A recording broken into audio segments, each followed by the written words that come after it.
start with the preparation for law school. Um, my first question for you would be, for an applicant who's applying for fall 2021, besides the LSATs, what else, should that applicant be doing, in terms of resume or personal statement? Sure, you could start thinking about all of those things, but the thing you really need to do in advance is recommendation letters, because you cannot control all of that. You need the other person to put in the work and devote the time to it. So I'd be thinking about who to ask and making those requests early. Okay. Would you say for a professor that, really well, like I know really well? That's a great option. Yeah, you should definitely get academic letters if you can. How do you feel about, asking one from an academic advisor? Since, let's say, like, I don't have a second professor to ask. And what is their experience with you? I guess like during college, work with me through the entire process of college, I would say. How So, did they work with you? he like advises me and give me guidelines of, the next step, and he knows the ultimate goal is to go to law school. Has this person evaluated your work? Um, not particularly. I guess no. Then I would say a professor is probably a better option, because they've actually evaluated your work, like papers or exams or written material, and they can really give a sense of what your writing ability is, for example. Okay. Because I also have another person who I interned for in Italy. He wrote me a recommendation letter as well, but it's in form of paper. So I'm assuming I would have to ask him, to do it electronically. Yeah, I would ask them so they can submit it directly to LSAC, because it can't come from you. It has to come from the recommender directly. Okay. Okay, thank you. Sure. So in terms of personal statement, what would be the first step to begin? Because I have no clue in, writing it, and how long would it be? Yeah, sure. Well, the length is simple. That's 2 pages double spaced. Typically, it could vary from school to school. Each school might have their own guidelines, but I would look to make the final draft around that length. Okay. Then as for the topic and getting started, you can write about nearly anything. The question is how you execute it. And so I'd be thinking at this point, of course, about brainstorming topics, coming up with a couple of ideas. Okay. What are some ideas that you've thought of, if you've considered any at all? Well, I guess I could describe any obstacles in life. Would you say academically or just in general? Yeah, obstacles are a great theme. Obstacles and how you overcame them, I'd say is a good roadmap to think of for personal statements, because it shows that you've encountered challenges before, you've grown from them, and you've learned from them. And law school itself is a challenge. And so they want to know that you're the kind of person who will persist in the face of adversity, whatever form it may come in. Okay. Would you start by introducing myself, or, starting, the first, I guess, paragraph? Or you don't need to. They'll have your resume. They'll have all the materials. And so you don't need to say your name. You don't need to say anything about your background in particular. You could jump right in. Okay. So I guess just jump right in, whatever, the main point of the whole personal statement. And I guess, does it have to be different for each school? No, not at all. You can use the same thing for all schools, with possibly slight adjustments based on the school in particular. And so obviously, if you're mentioning a school's name, you want to make sure you change that. And that's so risky, I would recommend against it if possible. If you're writing a separate essay about why their school in particular, then of course that requires some personalization that you could swap things out as necessary. But the main personal statement, typically not. Typically not. Okay. And then, it depends on each law school if they have an extra essay for you to write. Yeah, that might be the place where you give it some more specifics. But overall, the main personal statement could be pretty much the same for all schools. Would you say to incorporate any programs that I'm interested, in that particular law school into personal statement?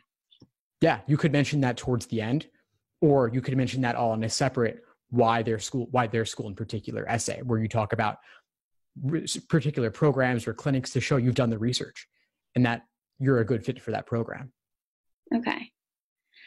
Okay. Are there any topics that you've considered for the personal statement? Is that something you want to talk through? Would you find that useful? Yeah, sure. Well, I mean, I guess like my certain topic is, I believe, came here for, not long ago. 6 years ago, I came to the States, from a completely different country and learning English through all that. And I guess the other part is that was, because my mom was sponsoring me to come here, and it took her about 7 years, so I guess that was an obstacle to, kind of live through that and waiting for that to happen. And then it finally happened, came here and did all this. So I guess that's my main topic, to write. That could be a great topic.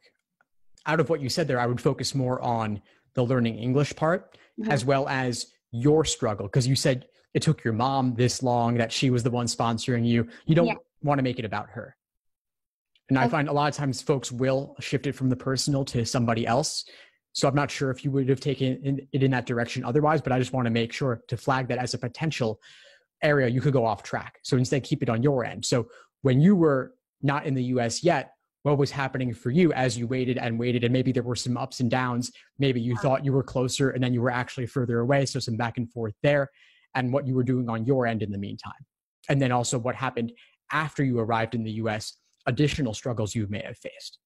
Right. In terms of, like just culture shock and everything, Yeah. No, there's plenty you could unpack there. Yeah. The problem is, there's so much to fit into 1 to 2 pages. You know what I mean? Yeah. Well, you've got 2 pages, but I would also write more and then cut it down. So you could write 5 pages if you want, and then cut out the excess, what doesn't truly need to be there, what doesn't truly fit. And then after that, you could just chop out little individual words here and there to make it more jam-packed and fast-moving. Okay. Allow you to include as much information as possible. Okay. When you say 2 pages, is it like 1 page is front and back, or 2 pages front and back? Yes, it would be 1 page front if you're counting front and back. So two separate pages, around 500 words. Okay. Thank you. That makes sense. For the resume, how lengthy should it be? Because I've heard all stories of, it could be longer than a page, it could be 2 pages, Typically 1 page. Typically you want to keep it to 1 page. There are folks with lengthy work histories and work experience where it could go far longer than that, especially for older non-traditional applicants who may have a lot more work experience. But in most cases, you really want to work to limit it to 1 page. And that's hard, of course. Everyone's got to cut things out, but cut out whatever you need to, and then cut a little bit beyond that, especially for things that are older or not as relevant to law school. Okay. Because I was thinking, because I have a resume that, it's for a job, it's a page, but for law school, would you say to add like relevant coursework of like courses that I, took in college? Which coursework are you referring to? Well, I'm an econ major, so I mean, I took like criminal justice class, political science, political government, along this area. It wasn't too many, but I definitely took a few. So if you're able to fit it concisely, that's great. But that's one thing I would cut if you need to, because they are going to get your transcript. They are going to see it. Okay, so just a work experience, and that leads to my next question would be, for an applicant like me without a lot of work experience, like how would I make my resume stand out or distinguish from other people? Well, first off, you don't really need to have work experience that's relevant to law school. Okay. That's nice to have, but it's not necessary. So I wouldn't really be thinking too much about how do you make your resume stand out in particular. I would focus actually much more on the personal statement, because that gives you more of a chance to show who you are and reveal another side to yourself. Your resume is your resume. unless you're going to do something radically different between now and the fall, assuming you're applying this fall. I wouldn't worry too much about how to dress up your previous experience to be relevant to law school. It is what it is. You can mention things as appropriate, but I would focus more on making your personal statement colorful and memorable. And then, of course, once you finish with the LSAT. Okay. Okay.